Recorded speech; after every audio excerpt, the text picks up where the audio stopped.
दो गुटों की झड़प के बाद सेना के हवाले उत्तर प्रदेश का मुजफ्फरनगर। 3 थाना क्षेत्रों में कर्फ्यू। अब तक पत्रकार समेत 12 मौत। हिंसा करने वालों को देखते ही गोली मारने का आदेश। एहतियातन मेरठ में कल सभी स्कूल कॉलेज बंद रहेंगे। मुजफ्फरनगर के जिला अधिकारी कौशल राज शर्मा के मुताबिक शहर में हालात काबू में है। शहर को सेना के हवाले किया गया। पैरामिलिट्री फोर्सेज की 35 कंपनियां भी अपनी कमान संभाल रही हैं। यूपी के ADG law and order Arun Kumar के मुताबिक सिविल लाइंस, कोतवाली और नई मंडी थाना क्षेत्रों में कर्फ्यू लगाया गया है। यूपी के मुख्यमंत्री अखिलेश यादव ने मुजफ्फरनगर में हुई वारदात को दुर्भाग्यपूर्ण बताते हुए लोगों से अफवाहों पर ध्यान नहीं देने की अपील की है।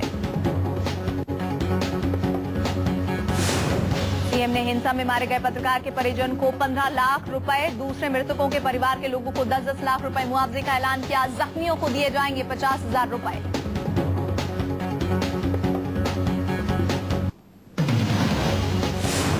मुजफ्फरनगर हिंसा से नाराज है मुलायम सिंह। अखिलेश के सामने मुख्य सचिव समेत सूबे के दूसरे आला अफसरों को लगाई फटकार।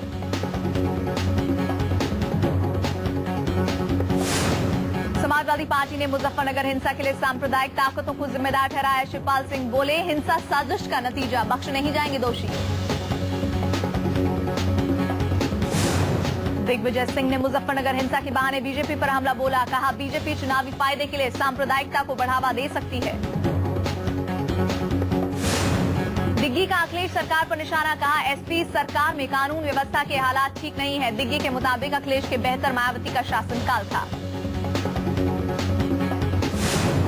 बीएसपी ने मुजफ्फरनगर हिंसा को लेकर मुख्यमंत्री से इस्तीफे की मांग की। स्वामी प्रसाद मौर्य का आरोप, अखिलेश सरकार अपराधियों के सामने पस्त है।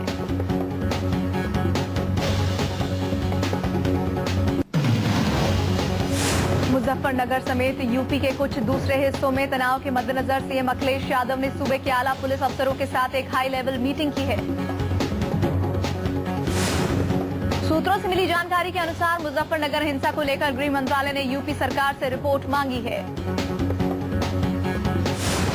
बीजेपी ने मुजफ्फरनगर में हुई हिंसा को सरकार, पुलिस और प्रशासन की लापरवाही का नतीजा करार दिया। नकवी बोले, मुजफ्फरनगर में पिछले 15 दिनों से हालात खराब थे, लेकिन प्रशासन ने कार्रवाई नहीं की। समाजवादी पार्टी ने मुजफ्फरनगर हिंसा को विपक्ष की साजिश करार दिया। रामाश्री कुशवाहा बोले, दोषियों को नहीं बख्शेगी सरकार। मुजफ्फरनगर में हिंसा के मद्देनजर गिरी यूपी के समाजवादी पार्टी। शाहिद सिद्दीकी का सरकार से सवाल, तनाव के बावजूद मुजफ्फरनगर में महापंचायत कैसे हुई? हिंसा के लिए यूपी सरकार जिम्मेदार।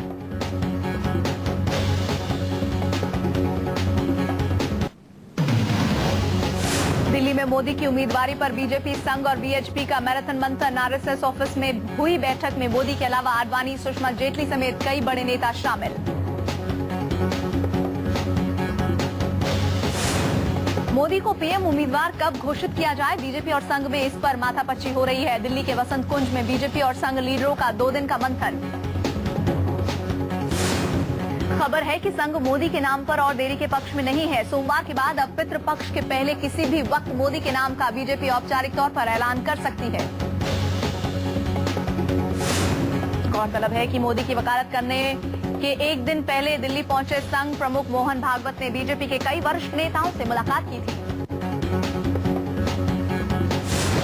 मोदी की ताजपोशी को लेकर बीजेपी में जारी कलह खत्म करने के लिए आरएसएस की टॉप लीडरशिप कोई कसर बाकी नहीं रख रही है, लेकिन आरएसएस ने अपने तेवरों से गेंद बीजेपी के पाले में डाल दी है।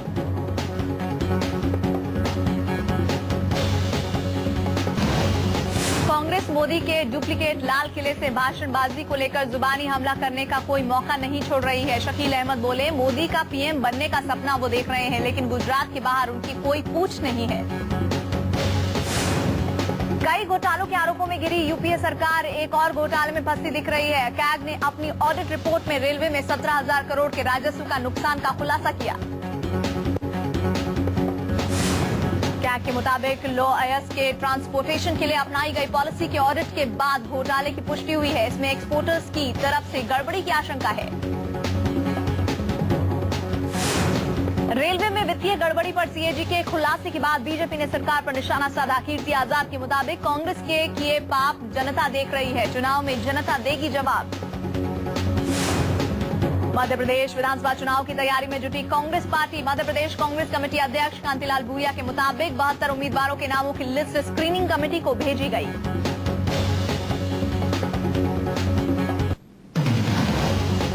दिल्ली में बदमाशों के हौसले बुलंद। ज्योति नगर के अशोक नगर में घर में घुसकर पति पत्नी को मारी गोली, जख्मी जोड़ा जीटीबी अस्पताल में भर्ती।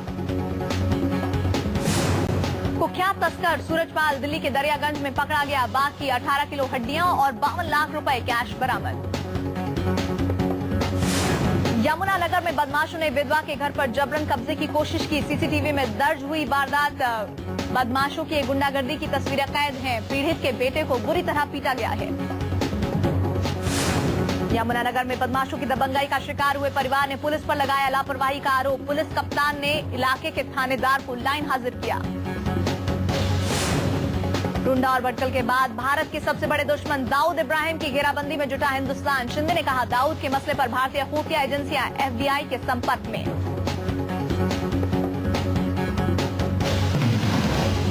केंद्रीय गृह मंत्री सुशील कुमार शिंदे ने कहा कि पाकिस्तान को बताया जा रहा है कि अंडरवर्ल्ड डॉन दाऊद इब्राहिम वहीं पर है और उसे वो भारत को सौंप दे। लश्कर-ए-तैयबा के बम एक्सपर्ट अब्दुल करीम टुंडा को 4 दिन के लिए पुलिस रिमांड में सौंपा गया है। दिल्ली पुलिस ने टुंडा की 10 दिन की रिमांड मांगी थी। दिल्ली पुलिस की स्पेशल सेल टुंडा से यूपी के पिलखुआ में मिले बारूद के बारे में तफ्तीश करना चाहती है और इसके साथ ही 1997 में दिल्ली और इसके आसपास हुए बम धमाकों के सिलसिले में टुंडा से राज उगलवाना चाहती है। मुंबई से सटे ठाणे के शाहपुर में बस और कार जबरदस्त टक्कर में 9 लोगों की मौत हो गई। हादसे में 2 दर्जन से ज्यादा लोग जख्मी भी हुए। चश्मदीदों के मुताबिक एक मोटरसाइकिल को टक्कर मारने के बाद बस बेकाबू हो गई और डिवाइडर से टकरा गई। इस दौरान बस सड़क के दूसरी तरफ नासिक की तरफ से आ रही इनोवा कार से टकरा गई।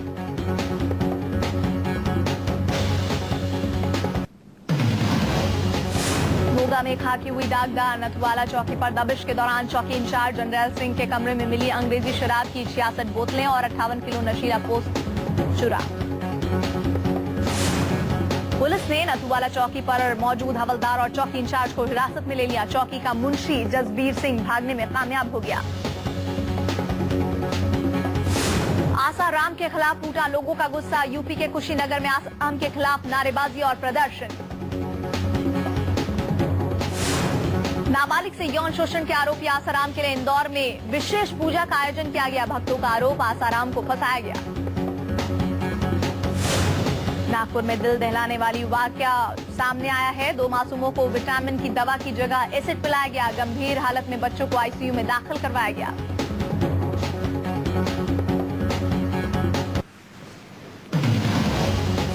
मुंबई में सरेराव होंडा सिटी कार शोलों में गिरी। आग से पहले धुआं निकलना शुरू हुआ, फिर देखते ही देखते आग लपटों में घिर गई। कार बांद्रा से अंधेरी जा रही थी। मध्य प्रदेश के बैतूल में आग से कई दुकानें खाक। आग की जगह से आधा दर्जन जनरल स्टोर्स राख हुए। पुलिस के मुताबिक शॉर्ट सर्किट से भड़की आग। फायर ब्रिगेड ने आग पर काबू पाया। हुर्रियत कॉन्फ्रेंस के दोनों गुटों समेत अलगाववादी संगठनों का कश्मीर बंद का ऐलान। शोपियां जिले में 4 लोगों के मारे जाने के खिलाफ कश्मीर घाटी में बंद का आह्वान।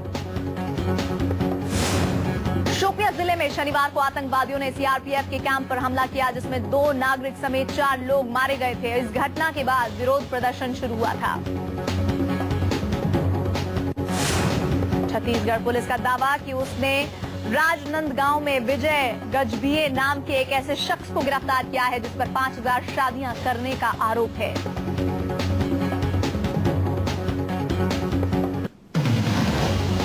47 साल के विजय गजभिये पर सरकार की तरफ से प्रोत्साहन राशि पाने के लिए फर्जी कागजात के जरिए हजारों शादियां करने का आरोप। आरोपी पर दफा 420, 467 और 468 के तहत मामला दर्ज। पुलिस ने आरोपी विजय के पास से कई तरह के सर्टिफिकेट और सील मोहर भी बरामद किए हैं। छत्तीसगढ़ सरकार अंतर्राज्यीय विवाह प्रोत्साहन योजना के तहत 50,000 रुपए देती है। दिल्ली से लखनऊ जा रहे एयर इंडिया के फ्लाइट की इमरजेंसी लैंडिंग। फ्लाइट नंबर 411 के कॉकपिट से चिड़िया के टकराने के बाद प्लेन को लखनऊ एयरपोर्ट पर आनन फानन में उतारा गया। असम का काजीरंगा नेशनल पार्क बाढ़ के पानी से तरबतर हुआ। सैलाब में फंसे बेजुबानों की जान पर बनी। नेशनल पार्क का आधा से ज्यादा हिस्सा बाढ़ से सराबोर।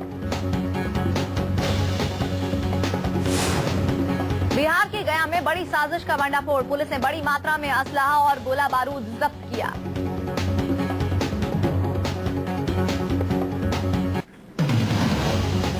मध्य प्रदेश